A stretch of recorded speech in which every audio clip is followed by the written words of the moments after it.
안녕하세요. 조용히 쌓는 부입니다.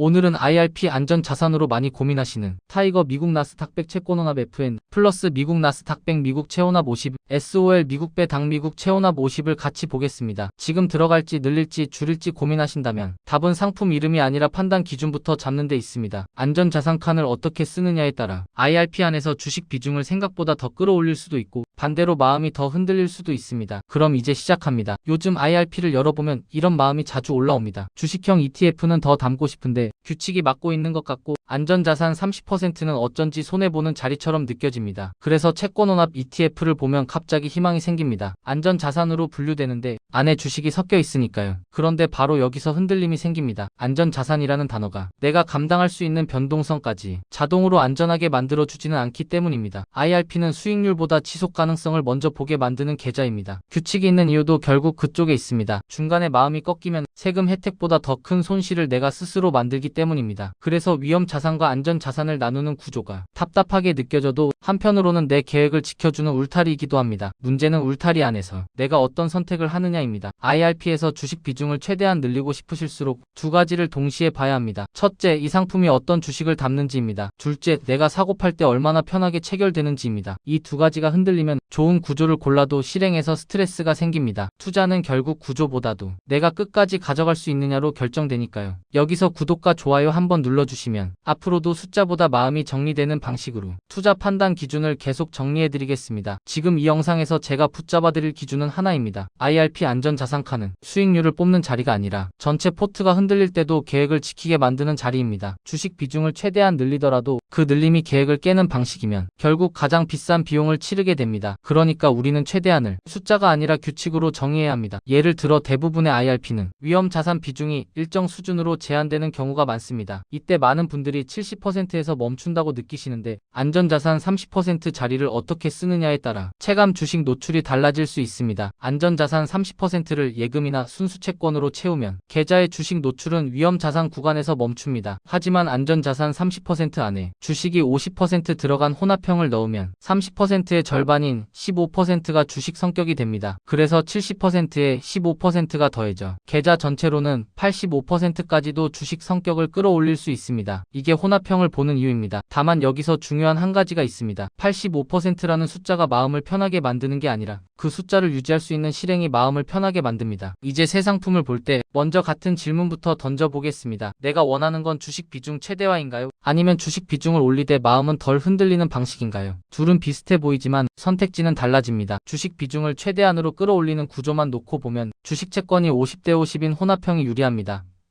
안전자산 30% 구간에 50% 주식이 들어가면 계좌 전체로는 추가 주식 노출이 붙습니다. 이게 많은 분들이 말하는 체감 차이입니다. 하지만 여기서 중요한 건 그 50% 주식이 어떤 성격이냐는 점입니다. 성장 주냐 배당 주냐에 따라 같은 50%라도 마음의 흔들림이 달라집니다. 그리고 한 가지를 더 보셔야 합니다. 장기 투자에서는 보수보다도 내가 매수와 매도에서 잃는 체결 비용이 더 먼저 쌓일 때가 많습니다. 예를 들어 스프레드가 0.1%만 나도 그 순간 이미 1년 보수에 가까운 비용을 내는 셈이 됩니다. 특히 IRP는 매달 조금씩 사고 가끔 리밸런싱을 하게 되는 구조라서 거래가 얇은 상품은 좋은 ETF가 아니라 피곤한 ETF가 될 수 있습니다. 그래서 체결 편의성은 이렇게 보시면 좋습니다. 거래량이 꾸준히 나오는지 호가가 한두 틱만으로 붙어 있는지 내가 원하는 금액을 넣을 때 주문이 한 번에 채워지는지입니다. 이 세 가지는 수익률 그래프가 아니라 호가창에서 드러납니다. 안전자산 칸에서 스트레스를 줄이려면 여기서부터 마음이 정리돼야 합니다. 판단 기준 문장을 먼저 고정하겠습니다. 안전자산 칸에서 내가 얻고 싶은 건 수익의 최대치가 아니라 하락장에서 계획을 유지할 수 있는 안정감입니다. 그리고 그 안정감은 상품 설명서보다도 내가 실제로 주문을 넣을 때 느끼는 체결 스트레스에서 드러납니다. 지금 내게 필요한 선택은 더 좋아 보이는 것이 아니라 더 지키기 쉬운 것입니다. 플러스 미국 나스닥100 미국 채혼합 50은 안전자산 칸에서 주식 성격을 가장 크게 가져가고 싶다는 분들에게 의도가 가장 뚜렷한 상품입니다. 나스닥100과 초단기 미국채를 반반으로 섞는 형태라 채권 쪽의 금리 민감도는 낮은 편이고 주식 쪽은 성장주 성격이 분명합니다. 그래서 상승장에서는 마음이 덜 복잡해질 수 있습니다. 그런데 하락장에서 문제는 종목이 아니라 호가입니다. 상장된 지 오래되지 않은 상품들은 거래가 몰리는 날 날과 조용한 날의 차이가 큽니다. 이때 스프레드가 벌어지면 나는 하락장이 아니라 체결 손실 때문에 먼저 불안해집니다. 그래서 플러스를 고르실 땐 구조보다도 매수 방식부터 같이 정하셔야 합니다. 정기적으로 나눠 사고 급하게 한 번에 정리할 상황을 만들지 않는 것, 이게 플러스의 핵심 전제입니다. 주식 비중 최대화는 한 번의 큰 결심이 아니라 작은 실행을 반복하는 방식으로 완성됩니다. SOL 미국배 당 미국 체온압 50은 50대 50 구조라는 점에서는 플러스와 비슷하지만 주식 절반이 배당주 성격이라는 점이 다릅니다. 상승장에서 성장주만큼 빠르게 치고 나가진 않을 수 있어도 하락장에서 내가 왜 들고 있는지를 설명하기가 더 쉽습니다. 배당주는 가격이 흔들려도 현금 흐름이라는 언어가 남아있기 때문입니다. 게다가 규모가 커지고 거래가 활발해지면 호가가 두꺼워지고 체결이 편해집니다. IRP는 한 번 사면 오래 들고 가는 계좌라서 이 체결 편의성이 생각보다 큰 차이를 만듭니다. 그래서 주식 비중을 꽉 채우되 실행 스트레스를 최소화하고 싶다면 SOL이 기본값이 되기 쉽습니다. 월 분배를 선호하시는 분들은 마음이 더 안정되는 경우도 많습니다. 다만 분배금은 보너스가 아니라 결과이니 처음부터 분배금에 끌려 규칙을 무너뜨리진 않으셔야 합니다. 타이거 미국 나스닥 100 채권원합 FN은 세 상품 중에서 가장 방어적인 쪽에 가까운 성격입니다. 나스닥 100이 들어가긴 하지만 채권 비중이 더 크고 구성에 따라 주식 비중이 50%보다 낮게 운용되는 구간이 있습니다. 그래서 주식 비중 최대화만 바라보면 선택 우선순위가 뒤로 밀릴 수 있습니다. 하지만 반대로 내가 하락장에서 흔들리는 지점을 잘 안다면 이 방어성은 단점이 아니라 보험이 됩니다. 특히 안전자산 칸에서 방어가 되면 위험자산 칸의 주식형 ETF를 중간에 덜 흔들고 지키게 됩니다. IRP는 결국 끝까지 들고 가야 의미가 커지니까요. 여기서 많은 분들이 놓치는 포인트가 하나 있습니다. 같은 50대 50이라도